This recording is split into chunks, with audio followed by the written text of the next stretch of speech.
I want to begin today in the same way that we began 2 days ago by asking you to take a deep breath in. Everybody go.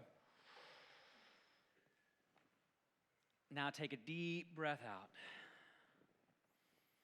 And I imagine many of you, since the last 2 days, you took that stuff that I asked you to put beside you, that you've been carrying, that burden, that problem, that concern, that fear, and you've put it back on your shoulders. That's okay. I want you to, again, take it off and put it beside you.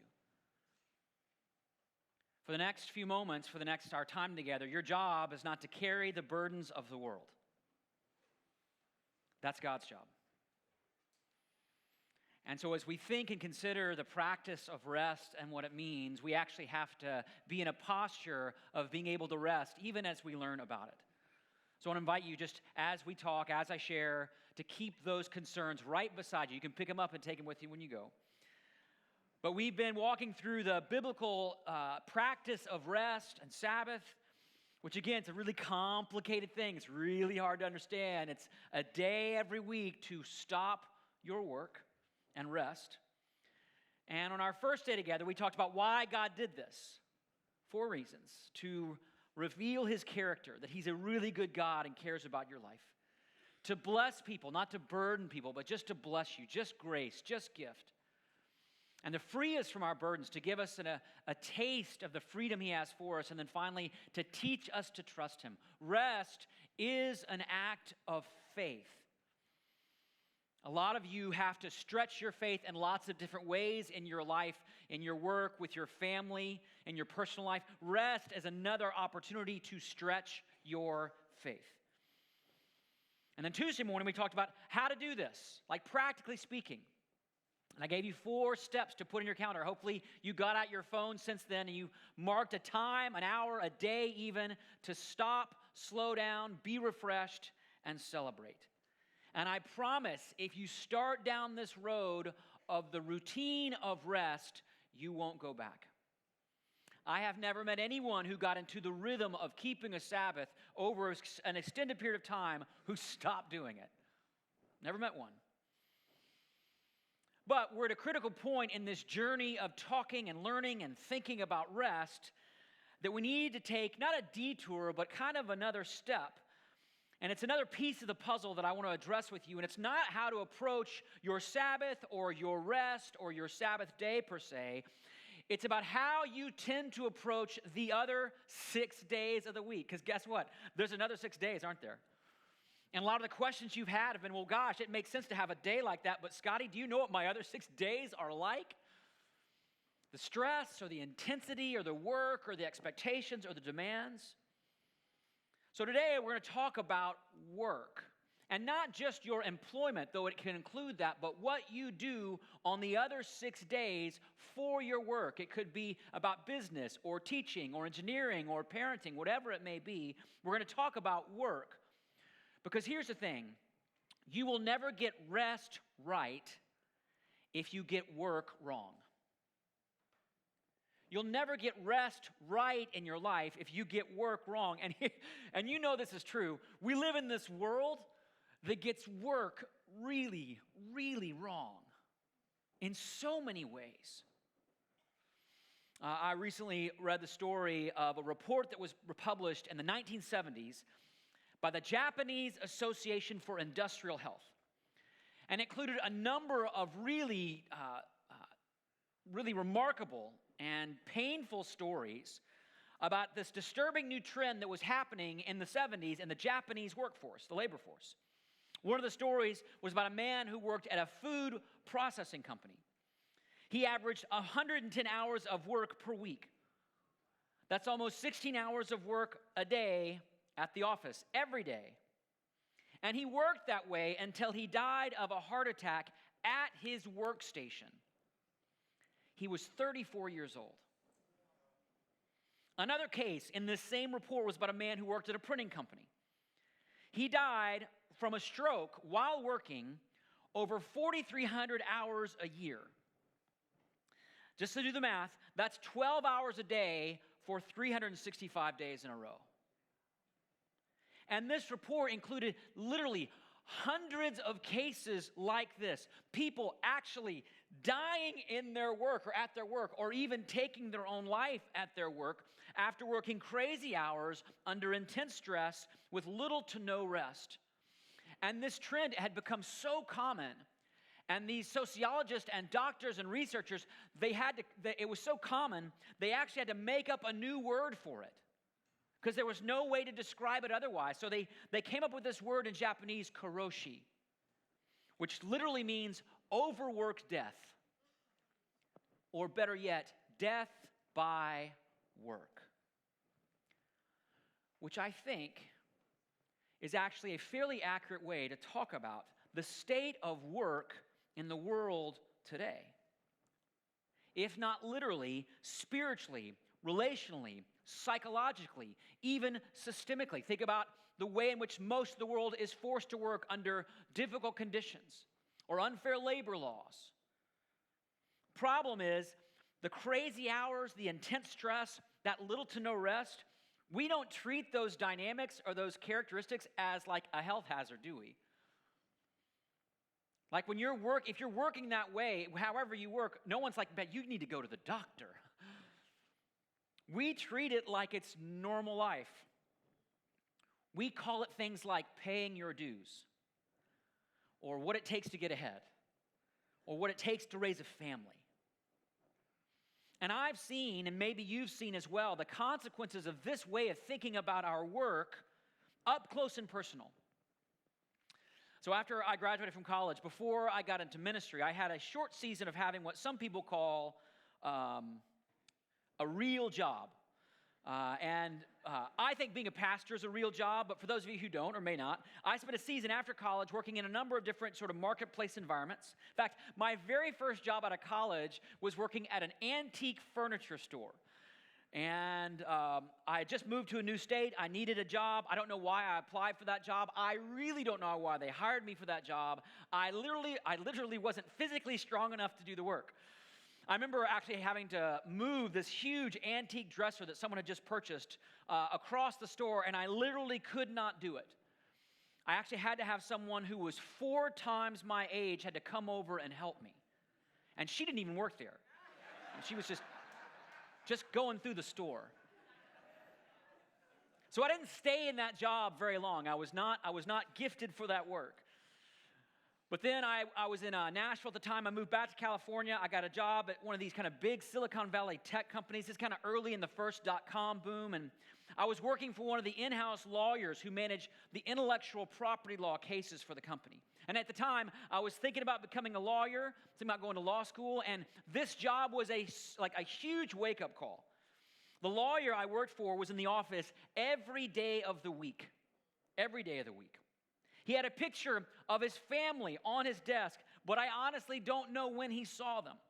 He worked extremely long hours, and he was a really good guy. Like, I could tell deep inside he was a good guy, but he had become jaded and irritable and cynical and joyless even.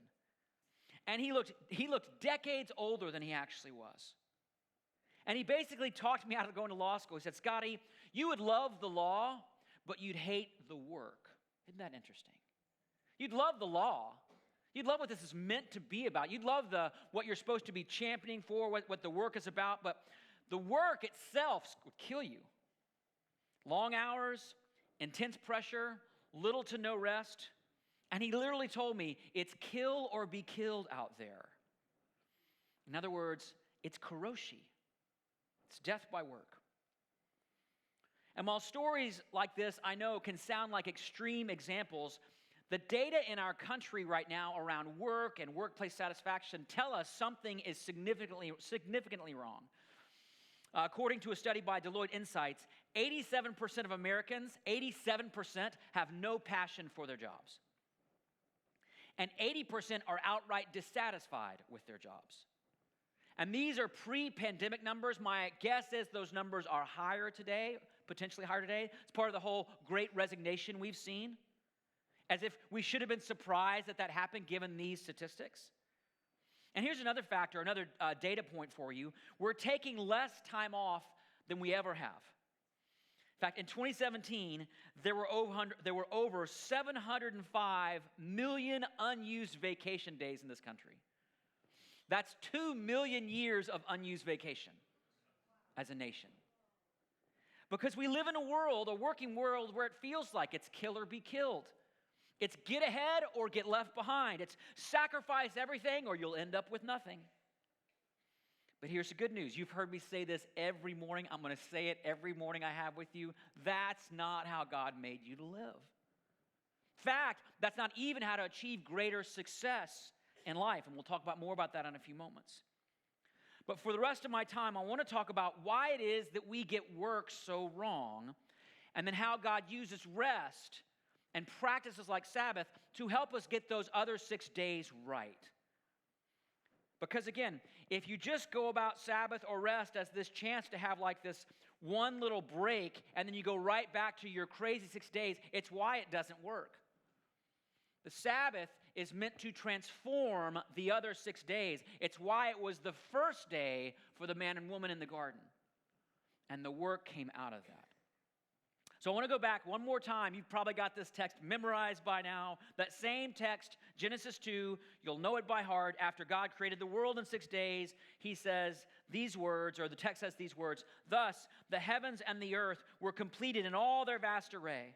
By the seventh day, God had finished," everybody, "the work he had been doing. So on the seventh day, he rested from all his," everybody, "work. Then God blessed the seventh day and made it holy, because on it he rested from," everybody, "all the work of creating that he had done."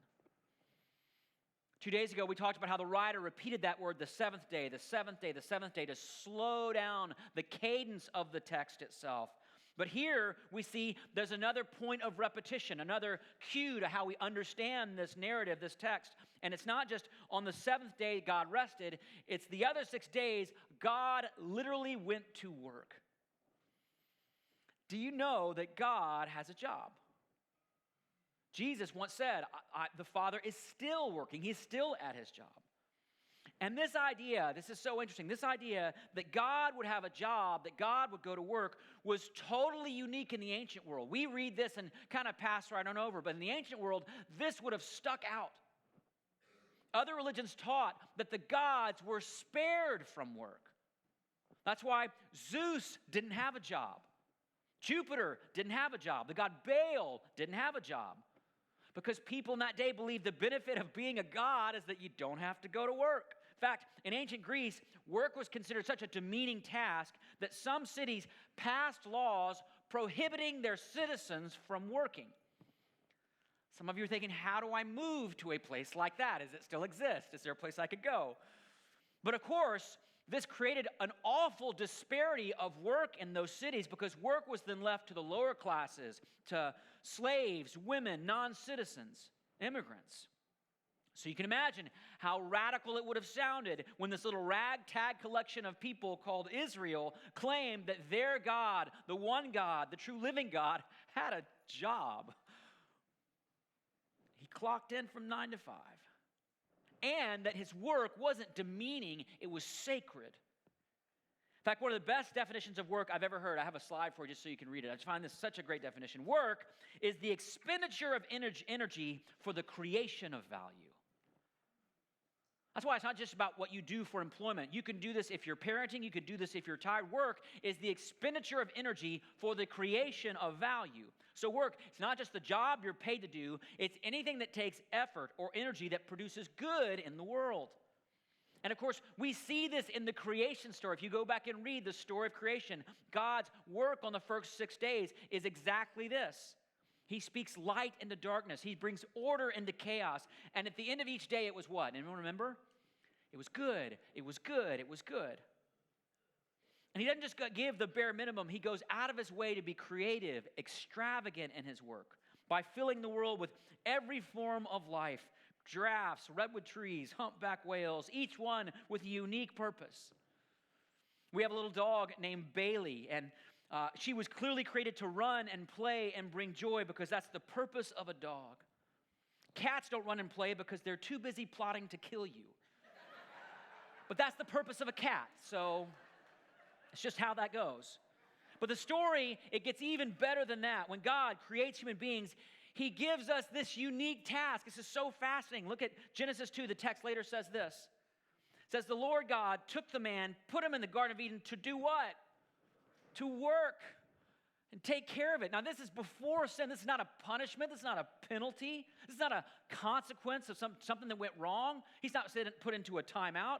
This is a sacred, God-given part of life. You were made to work. You were made to use the gifts you have, the talent you have, the energy you have to bring value and goodness to the world through your unique effort and gifts. Which, by the way, is why studies have shown that job satisfaction is one of the most, if not the most important factor in life satisfaction. That's what the surveys today show. Of course they do. Because work is a sacred part of life. But something went terribly, terribly wrong in the story, did it not? The first human beings decided to stop trusting God and instead decided to play God in their life.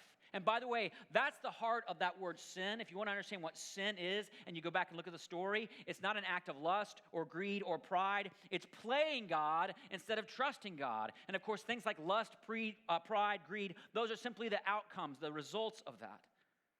But that decision to play God in the world not only fractured our relationship with God, it poisoned, it cursed even our work. Look back at what God told the first human beings after the fall. Look at this text. The writer says, cursed is the ground because of you. Now, there were only two curses in the story of the fall. The serpent, the evil one, was cursed, and then the ground was cursed. So we're dealing with a major fracture in the created order of things. Cursed is the ground because of you. Now what does it say? Through painful toil you will eat food from it all the days of your life. It will produce thorns and thistles for you, and you will eat the plants of the field. By the sweat of your brow, if you have a Bible, you just want to circle, underline that phrase, flag that one. By the sweat of your brow, you will eat your food until you return to the ground. Notice that work is no longer done in a garden called Eden, in a garden called delight. And it's no longer done in this symbiotic partnership with God, the Creator, working together. Now it's about toil. Now it's about thorns. Now it's about thistles. Now it's by the sweat of your brow. You will eat until they put you in the ground. I mean, just imagine if you were applying for a job and that was the company motto. By the sweat of your brow, we're going to work you until we put you in the ground. Like, you'd be running from that job, right? By the sweat of their brow you shall eat, which means it's going to feel like, when you work, it's going to now feel like it's all on you. That's what sin did to your work. It was never designed to be all on you. But now, that's the way this is the existential experience we have of our work, which is why, of course, our work is filled with so much fear and anxiety, right? Am I going to be okay? Do I have what it takes? Will I get to where I need to be financially or vocationally? And then we start making other decisions. Who do I need to cut off or stab in the back to get where I need to go? The story of Cain and Abel, in many ways, is envy around work and the fruits of one's labor and how God blessed the fruits of one's labor and what one brother believed he needed to do to get ahead, to make sure he got to where he wants to go. And guess what? Guess what that story says? It's kill or be killed out there. It's death by work. It's right there in the story of creation. But perhaps the greatest consequence of the fall is not that our worth, or it's that our worth became tied not to who we are in God's eyes. Our worth became tied to what we do. Your identity, your worth is now somehow deeply rooted, deep in your soul, to what you do. And there's a great picture of this even in the creation story. After the fall, the man names his wife Eve, which wasn't a cute nickname at the time. This name had to do with her role as a mother. In other words, her identity, her name, what she's called, is now tied to what she does. And we've been living with the fallout of that very thing, that our identity will be tied to what we do. It's why we obsess over things like resumes, job titles, far more than things like character or reputation or relationships. There's a writer, some of you know, he writes for the New York Times, named David Brooks. And he has this great kind of illustration around this. He says there's two kinds of values in life, and I'll put them up for you so you can see them. There are resume values, and there are eulogy values. Now, of course, resume values are what? They're the things that you put on your resume, your GPA, your class ranking, your special achievements. You know, the stuff that you could put on LinkedIn when you got sort of employee of the month, whatever it may be. Those are your resume values. Eulogy values are the ones people talk about at your funeral. Your character, your relationships, how you loved people. And his point was, when you die, no one talks about what's on your resume. No one shares like how many widgets you sold or how many lines of code you wrote. And yet, we sacrifice those eulogy values for resume values all day long, don't we? We burn ourselves out for those resume values. We let our relationships suffer for those resume values. We die at our workstations for those resume values. Why? Because we have become slaves to our work. We are addicted to success, achievement, or the reputation that we've achieved those things. There's a writer by the name of Mary Bell who says that achievement is the alcohol of our time. It's now the alcohol of our time. And yet, I'm guilty of this, so I'm going to be the first to say this, I'm contributed to this, and yet churches don't call people out for overworking. We don't have support groups in our churches for workaholics. We ask them to volunteer, right? Like, you're really good. You could get it done. Let's get you on board. Let's get some more hours. Like you already showed that you're willing to go the extra mile. Let's get you a few extra miles and make it for the kingdom, right? Now, I'm not criticizing volunteering at church or working hard or having success. What I'm saying is God didn't create us to be addicted to what we do or how well we do it. He didn't create us to live in fear about having enough. He didn't create a world that we'd be filled with the consequences of this a catastrophic change in the creation, the consequences being things like poverty, injustice, unfair labor practices. All those come out of the brokenness of our work. He didn't create a world where people would die at their workstations, literally or figuratively. And some of you right now in your life are slowly working yourself to death. If not physically, relationally, emotionally, spiritually. Some of you are burning the candle at all three ends.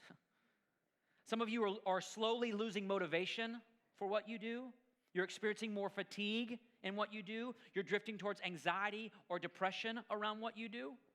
And guess what? Living through a pandemic has not made this better. It's made this much, much worse.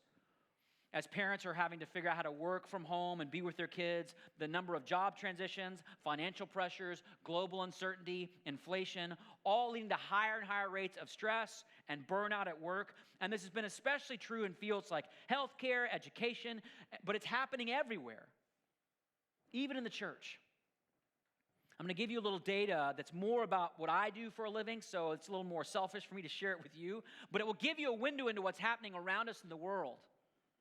Did you know that in January of 2021, the Barna Research Group found that 29% of pastors said they had seriously considered leaving full-time ministry? 29%. 3 out of 10. January 2021. That's a lot. By October of 2021, that number had jumped to 38%. Today, that number is well over 40%. It's climbing multiple percentage points per quarter. Which means right now, over 4 out of 10 pastors in this country are seriously considered leaving ministry altogether. That's over 100,000 pastors. In fact, I heard one person say, we're right now, it's more likely that we won't run out of churches, we'll run out of pastors to lead them. So pause. If you have a pastor at your church, you need to be encouraging the snot out of them these days. And right now, I want to do something else. I want to pause, and can we stop and honor the pastors and staff and leaders and technicians who make this place possible? Can we stand and just say thank you for your work? Stand up and say thank you. And if you work here, this is for you.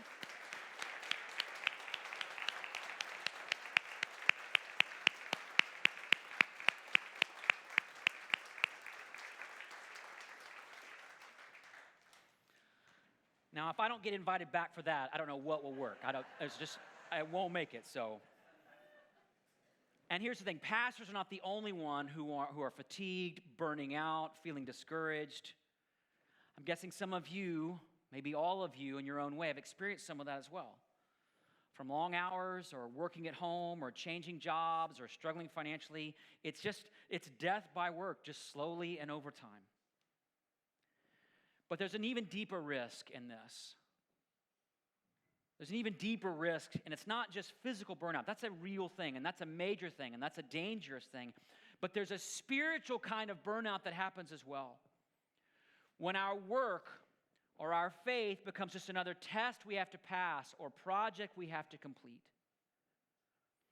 Most of you heard the story of the prodigal son. It's a famous one in the Bible. It's a story that Jesus told about a young man. He takes his inheritance, he leaves home, he insults his father, and he squanders his life away in reckless living. And so much of Christian spirituality today is about how to not turn out like that guy, right?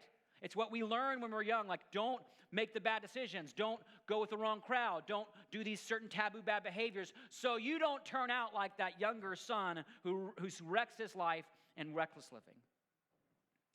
But there's another son in that story who never ran away, who never rebelled, who never made all those wrong decisions. He was responsible. He was hardworking. He got up early. He was on time to the office. He stayed late when was needed. He was the kind of guy we'd put on the elder board. He's the kind of guy you'd have serving in kids ministry. He's the kind of guy you want leading your student small group. In spite of all those things, though, it turned out he too had turned against his father. And there's a moment when you can see it so clearly in the story. The younger son has come home. Everybody's celebrating. The older son comes home. He finds the celebration happening, and he gets angry, and he refuses to go in, right? Remember the story? And the father comes out and pleads with him to join. And the older son says this, look at these words. All these years I've been slaving for you. Slaving for you. Don't underestimate the power of those words. And never disobeyed your orders. See, friends, these are the words of someone whose identity has been rooted in what he does and how well he does it. I've been slaving for you.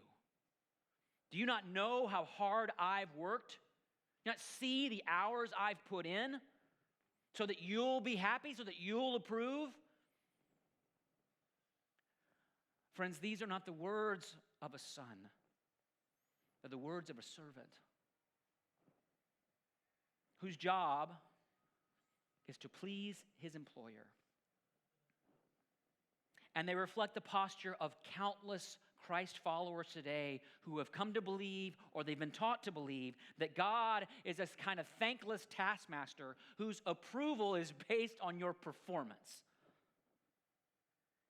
And so their posture becomes like that of the older son. All these years, God, I've been working, I've been faithful, I've gotten up early, I've done the right things, and I've never disobeyed. That means I earned something. In other words, God, you owe me. And you know what that leads to? Karoshi. It's death by work, spiritually speaking. And maybe that's where you are. Or maybe that's where you've been. Slaving away to do a good job, support your family, be a good parent, be the right person, to prove yourself in God's eyes. But now, like the older son, you've sensed deep inside your soul, there's this bitterness, this emptiness, this resentment. I've been slaving so hard. But when the father comes out, he doesn't rebuke him. He doesn't get angry. Look at what he says. He says, my son, not my servant, not my employee, my son. And by the way, that word for son in the story in the original language is it's not the normal word for son in Greek. It's a unique word that's more tender and intimate. It means my best boy. The father goes back to his relationship with his older son. You are always with me, he says. In other words, you don't have to earn anything here. You don't have to prove anything here. Everything I have, already yours, already belongs to you. See, that's not the language of earning, that's the language of grace. And God's grace, and I know you know this, but I want to remind you, I want you to hear this at the part of your heart that's been slaving away for God. God's grace isn't based on what you do or how hard you work. It's based on who He is. But when we're busy out in that field, when we're working 7 days a week, when we don't stop and rest, we forget this good news. We forget that we are not God's servants. We are sons and we are daughters, adopted through the blood of the Lamb into God's family, and everything He has already belongs to you. Which brings us back to that fourth commandment. Here's where this goes. Remember the Sabbath. Why? Remember who your Father is. Remember you don't work for Him. Remember He's inviting you back inside the house to celebrate and enjoy all of who He is. The writer of the book of Deuteronomy rewrites or tells the fourth commandment this way. It's a little different than the one you find in Exodus. Look at these words. He goes back to slavery. Remember that you were slaves in Egypt and that the Lord your God brought you out of there with a mighty hand and an outstretched arm. Therefore, the Lord has commanded you to observe the Sabbath day. Therefore, He's commanded you to rest. In other words, remember, God set you free from being slaves to your work. He freed you from the idols of Egypt, where the more bricks you produce, the more valuable you are. Therefore, what? Rest. Stop. Keep the Sabbath. So funny. I've often tried to free myself, and just a confession, I tend to lean toward the workaholic side. I lean towards the older brother side. I relate to that story, and I've so often tried to heal or fix my workaholism by being more efficient with my time. Have you ever tried that? I got a new day timer, a new calendar, I got a new time management system, a new to-do list app. Like, I will go hard at how to rearrange my calendar or get more efficient with my time. But here's the thing. We don't find freedom from workaholism by being more efficient with our time. We find freedom by setting aside time to be inefficient. Do you see the difference? We find freedom by hearing our Heavenly Father's invitation to get out of the field, stop slaving away, and come inside the house. It all already belongs to you. We find freedom by resting from our work. And the older son could never do that. He could never do that. And this is why, by the way, the Sabbath for Israel was such a prized part of life. I think in our modern day, because we can see it happen and we see all the unique aspects of what is done or isn't done, or what you can carry or what you can't carry, what lights you can use. We see all those details and we sort of dismiss it as kind of irrelevant and old-fashioned. But for Israel, the Sabbath was far more than just a day off. It was part of a way of life. In fact, if you go back through the Old Testament, you'll find that there was an entire series of laws based on the Sabbath, the seventh day. For example, the Sabbath is just one of 7 festivals that Israel practiced every year, each one pointing back to the idea that they could trust Him. There was another kind of Sabbath that was practiced every 7 years when the Israelites would let the land rest for a whole year. They wouldn't farm it at all for a year.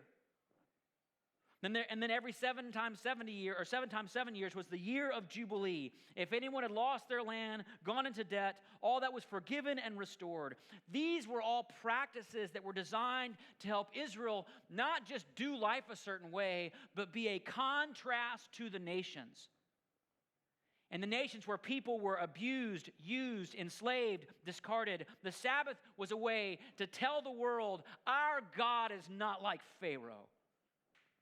He is not harsh. He is not an abuser. He's not demeaning. He's good. He's generous. He provides. He is trustworthy. And guess what? We have a chance to tell our world about this radically different kind of God as well. And not just with our words, but how we work. You have a chance to tell your neighbors, I have good news. You don't have to die at your workstation anymore. You can trust God. You can enjoy His blessings. You can spend time with loved ones. You can enjoy creation. You can have a hobby. You can bless other people.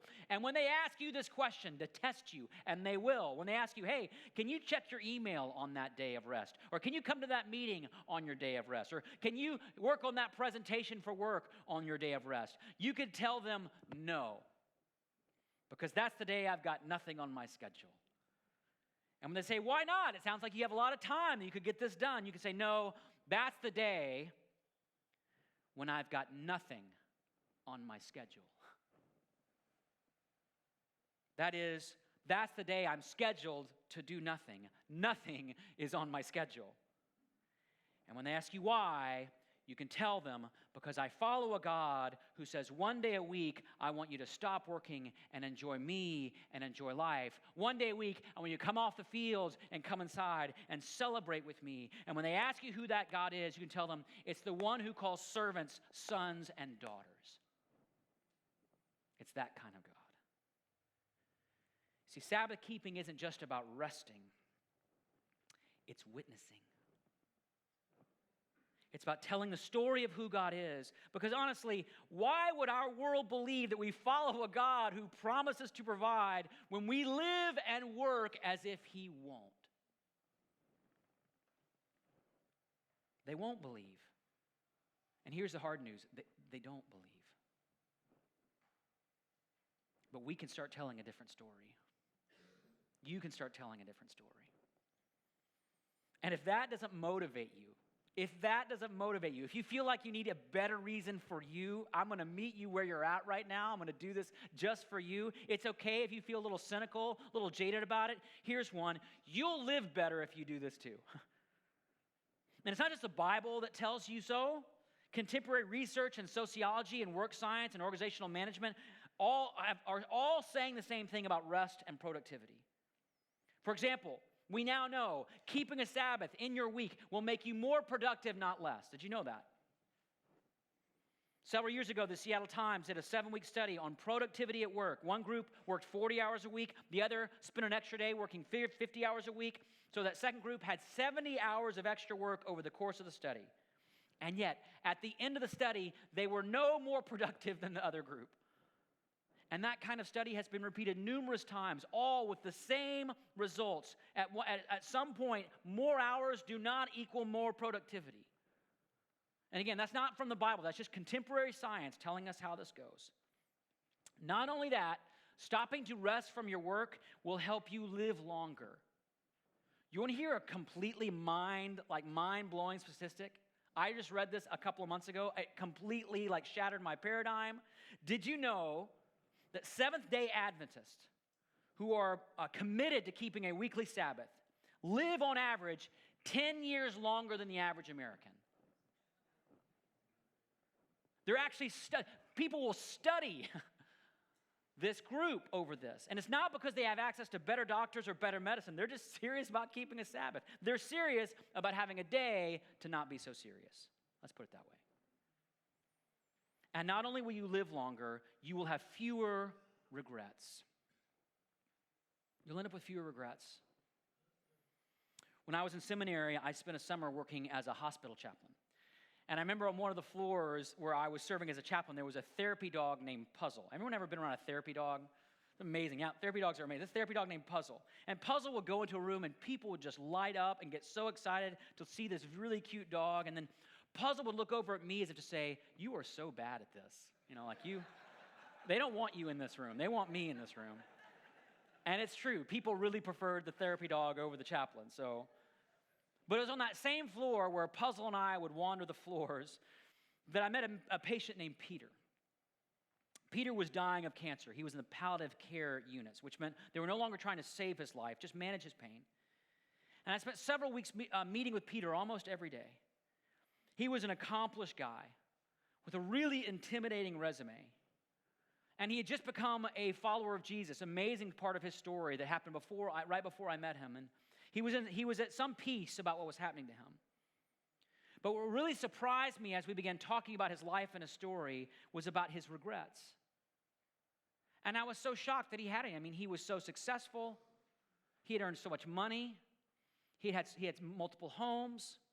He was able to travel the world. But you know what his biggest regret had to do with? He said this word over and over to me. He said, time. Time, time, time.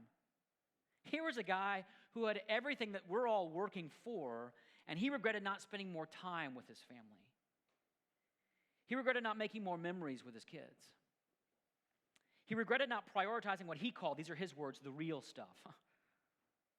See, the real stuff never found a sacred, protected space in his life. It had always been in the category of, I'll get to that when I have more time. I think, this is my words, I think his real regret was about not keeping a Sabbath. He didn't use that language, most people don't. But the Sabbath is God's gift of what? Time. Sacred, protected time for what? The real stuff. But maybe the most important blessing, because Sabbath, it will lead you to a life of less regret. Maybe the most important blessing, though, is what it will bring to your work, is the way it can help you discover your actual worth in God's eyes. There's a funny old story, some of you may know this story, called The Knight in Rusty Armor. Anyone ever heard this story? It's kind of a goofy, okay, nobody, perfect. I can just make up what I want about it, because you don't know what the story's about. You can go look it up, though, if you want.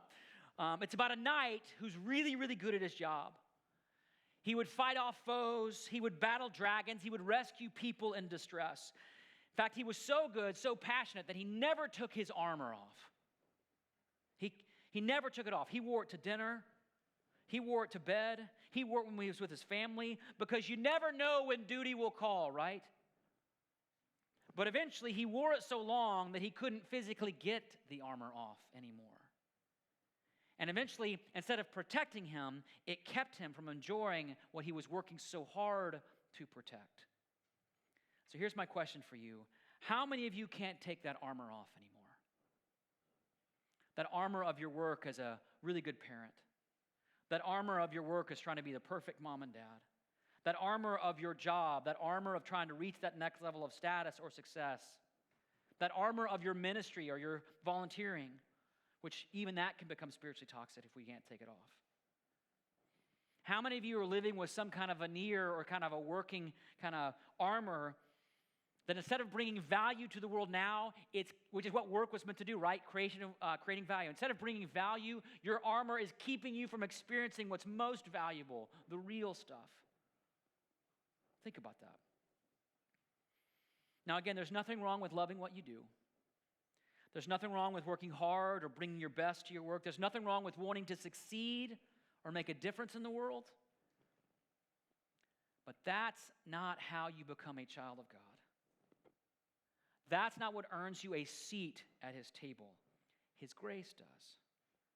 And God's grace says you don't work for my approval. You don't perform for my blessing. He gives it freely to those, here it is. He gives it freely to those who will stop and receive it. Reminds me of that story when Jesus was visiting the home of his friends Mary and Martha and Lazarus, and Martha frantically working to be a hospitable host. Hospitality is quite valuable in the first century. It's like a prized value. She's working, she's going, she's moving, she's being responsible, she's being dutiful. She's slaving away to provide this great experience for the Lord of Lords, the King of Kings. Of course, who wouldn't want to work hard for that? But her sister Mary is doing what? Just sitting at Jesus' feet doing nothing. Nothing. Not trying, not working, not helping, not providing a better space, just sitting there totally at peace. And Martha gets upset. She gets angry. She goes to Jesus and she says these words, hear these words, do you not care that my sister has left me to do all the what? Work. And Jesus said, now hear these words, Martha,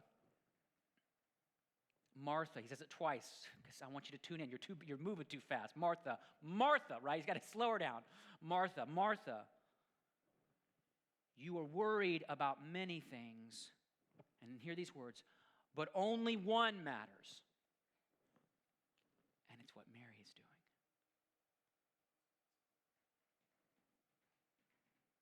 As a workaholic, that's hard to hear.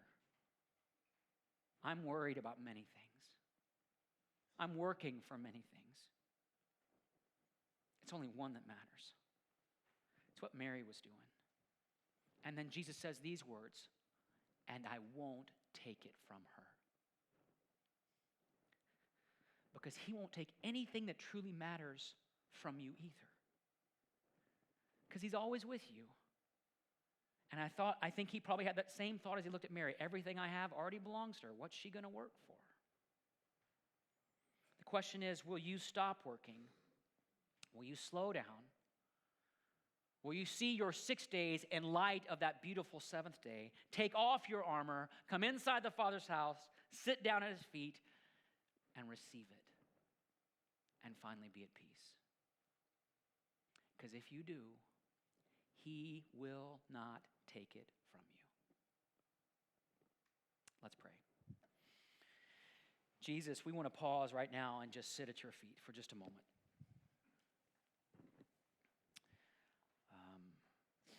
We are worried about a great many things. We are carrying a great many burdens. Many of us have been slaving away for you or for our work or for security, for better income, to improve our reputation, to be that perfect parent, to get that perfect job, to get into that perfect school. And I know in my own heart there are moments where I realize I can't take the armor off anymore. I can't stop anymore. I can only see myself through the lens of what I do and how well I do it. And Jesus, we know that's death. Death by work. And so we ask now that you would come in and redeem this part of the curse of our lives. Holy Spirit, that you descend and be part of this space and break open our hearts to see that our deepest calling, the one thing that matters is, are we sitting at your feet?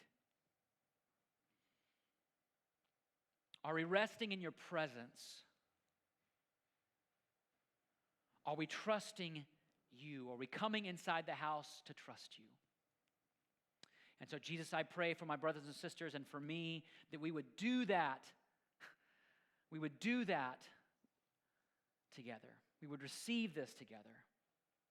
And God, I thank you. Jesus, I thank you that this one thing, your presence, your promise, your gift, your grace will never be taken from us.